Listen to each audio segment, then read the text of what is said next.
জুনায়েদ রায়বি এবং আনোয়ার সাহেব, যে নাকি আমাদের অত্যন্ত শ্রদ্ধেয় নেতা, তার বিরুদ্ধে আপনি বক্তব্য দেন। আপনার সাহসে চালু করতে হয়। আপনি যে বক্তব্য দিয়েছেন, নারায়ণগঞ্জের রঙী পরিবারের কাছে অবশ্যই ক্ষমা চান।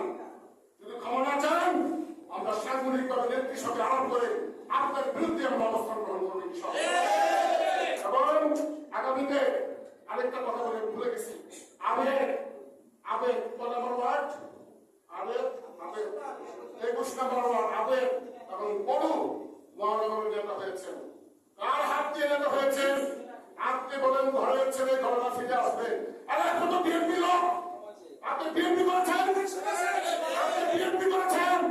এবং আপনি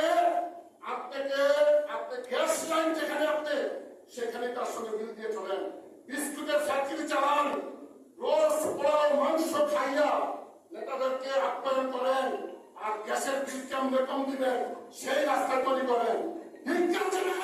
আওয়ামী লীগের নাম ভাঙিয়ে আপনি যে রাস্তা যে পথ অবলম্বন করেন, আমরা আপনাকে দেখবো। আপনি বলেন আরাফাতের মতো নেতৃত্বকে বলেন যে ঘরের ছেলে ঘরে ফিরে আসেন।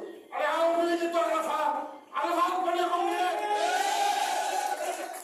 বক্তব্য দিতে পারবো না।